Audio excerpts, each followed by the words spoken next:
Today I'm going to be reviewing this Cool Knight Multifunction Electric Grinder. Now, this one is specifically designed for a variety of different things. So they say it can grind up herbs, spices, pollen, coffee, that sort of thing. But I actually did this, purchased this one to grind up some coffee beans.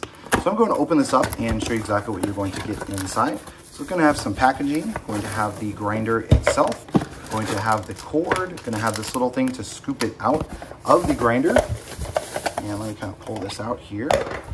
So this is going to be a pretty big one, much bigger than some of the other ones I've looked at. So this is going to go right on here. You can see max is going to be about halfway up though. So you should be able to fit a decent amount in there.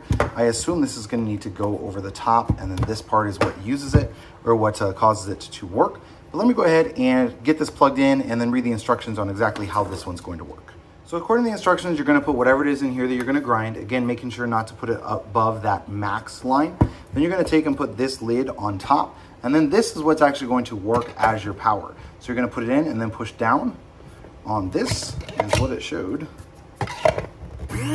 Yep, and just kind of pushing down here on the top, that's going to cause the blades to spin. Now it is harder to push on the top than what I was actually expecting. So it's something you're going to want to keep in mind. So let me go ahead and get some coffee beans, put those inside of here. I got up to the max line. So I'm then going to put this lid on. Then I'm going to take this and put it on top and push down. Now again, I'm kind of surprised at how hard you have to push down on the top to get it to go down. So I'm just kind of show you here with one finger.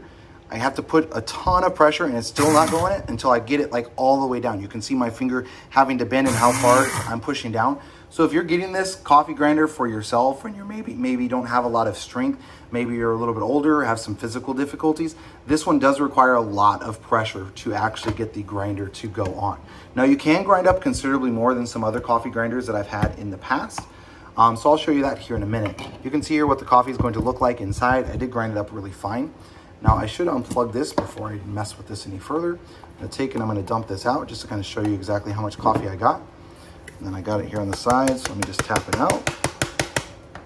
And that's going to be all the coffee from there. So this one made about 5 ounces or so of ground coffee from filling it up to max. So that's definitely a lot more than some of the smaller ones. I just wish it was a little bit easier to actually use this. So I assume it's just because of the pressures, like when you have this on and you put this on top, you have to push down really, really hard to get it to function and to get it to actually grind.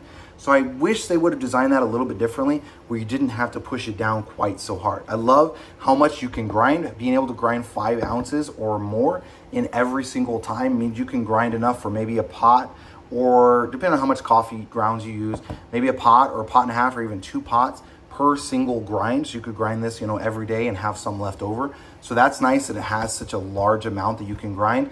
But I just wish they would have done this a little bit differently so that way it would be easier for people who maybe have some physical difficulties or who are a little bit older to use this grinder.